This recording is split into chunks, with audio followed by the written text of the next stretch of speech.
Balik ta makapuso dinhi sa GMA Regional TV Live ning pagbalik operasyon na sa mga dagkong tindahan, mga barberya ug bisan mga salon dinhi sa ato. Ug issue sab kabahin sa online selling, magpakisayod ta karong buntaga gikan sa Department of Trade and Industry alang ning maong issue. Makauban nato Assistant Secretary for Regional Operations Group ASEC Asteria Caberte. Good morning, ASEC. Good morning, Nico. Yes, ma'am, magsugod ta. Nice to be here. Thank you so much, ASEC, for joining us today. Magsugod ta, ma'am, aning balik operasyon sa mga malls, mga dagkong tindahan. Ang DTI Okay. nag-inspection jud mong daan sa pagini officially sila Yeah. gibukas. We are keenly concerned on the operations of our malls, which we already had our inspection sa atong, and we are happy to report nga ang atong mga operators sa atong mga malls of major establishments in the province and in the city, I would say they are very well prepared for a downgrading of any community quarantine. So you can see open malls except for leisure activities in the malls, open na ang kasagara, no? Unya, they have complied all our protocol guidelines. What are some of these protocols, ma'am, nga ipa-implement din nato? Yeah. Sa malls, doon na gyud tay gilimit na to ang paggamit, for example, sa escalator. It's two steps away. Alright. So among gi-request ang atong mga operators nga atong markahan na lang. Markahan na lang kung asa pwede. And ang queuing, usually getting into inside the mall or queuing to the teller, doon na tayo mga stickers sa store aron makisundon sa atong mga customers. We are also requiring, it is also a requirement that the carrying capacity of heavy traffic areas, for example, a grocery or the supermarket, ang ilang walkable area, total walkable area, mo na among gi-compute, i-divide by 2, a total area, and that is their carrying capacity. Kamo sa DTI, ma'am, mo observe or inyo jud tan-awon ang compliance ni nimong mga tindahan? We cannot allow this nga dili lang bitaw nato hatagan og importansya because it can cause ang ato unyang mga paningkamot before masayang lang because we failed on certain protocols nga pagsunod sa certain protocols. So ato gyud ang sundon.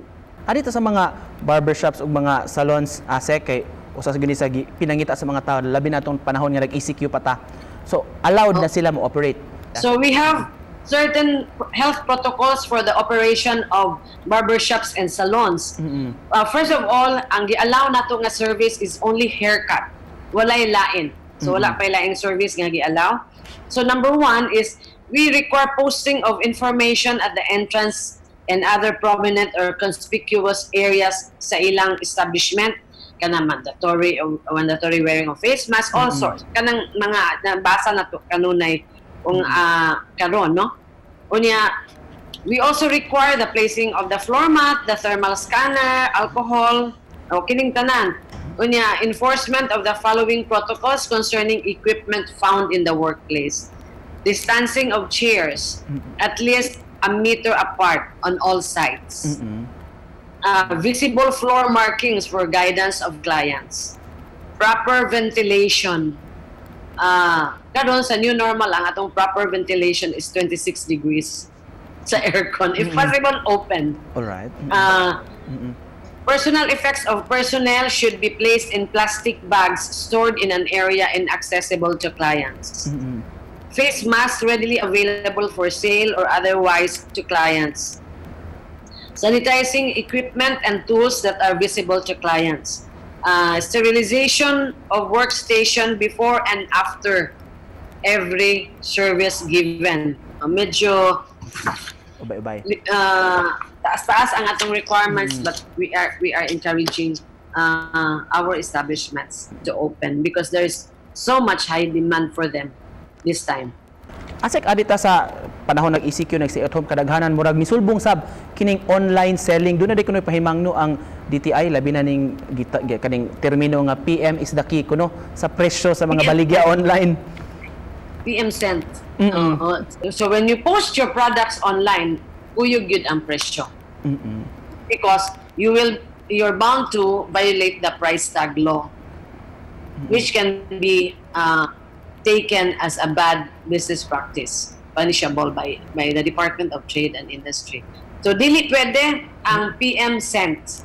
Doon na ba mo yung na-call na ang attention ninyo kining mga common mga PM cent? PM is the king modus pamaagi. Murad ka nang your notice of violation is PM cent. Nick, just before this interview, I gave instructions, or we discussed already, specifically ang Cebu Provincial Office. They are looking into this because we will be strictly enforcing this. Amon ning ipasikad sa price tag law. So this will be a violation yun. Karon GCQ naman ta dinhi sa Sugbo ug sa ubang mga bahin sa Central Visayas. Panahon sa ECQ, doon na may gi-implement nga price freeze sa atong mga basic goods, mga commodities. Karon nga naka GCQ unsa may mahitabo na ani ASEC? So frozen. So we did monitoring man before in all points of the region. So gi-freeze to at that point. May expire na siya. So we had our monitoring. It was considered as a price ceiling. It was a price control actually for certain commodities. And may expire na siya atong May 16 ang pagka 60 days. Mo expire na siya. So wala na tay price ceiling karon or price freeze karon. Kung doon mga tao ASEC nga na sila masayran nga mga impormasyon, pwede ba silang musumbong, makig-coordinate kaninyo regarding ani? Yes, please. Kinahanglan. While we encourage online selling, we encourage e-commerce, there should be a corresponding law na magprotekta sa atong mga consumers. Kumusta yung monitoring? Kinidaghan kay mga allegations, overpricing, mga alcohol, mga face masks. Doon na ba napasaka na itong mga kaso? During the time kami sa wala pa mo expire ang atong price freeze natay napasakahan, natay gipatawag just this week mapoy among pag face to face mediation sa mga nasakpan namo nga naka-violate sa maong price freeze. All right, finally ASEC, basi doon na kay paambit mensahe sa publiko kining tanan nga mga adjustments nga ato himuon sa paingon naman gyud tanan sa new normal. Ang atong tagsa-tagsa nga pagdisiplina sa atong kaugalingon, atong i-take ni nga part sa atong civic duty, part sa atong responsibility. Aron dili masayang ang atong mga paningkamot in the past to control the spread of this coronavirus. So maghinaot ko nga magtinabangay tang tanan pero because ang gobyerno can only do so much. So kitang tanan yun magtinabangay aron kita magmalang puso. Together, we will heal as one. Thank you so much for an interesting discussion this morning. Assistant Secretary for Regional Operations sa Department of Trade and Industry, Asteria Caberte. Salamat kayo. Thank you so much. God bless you, ma'am. Thank you. Thank you.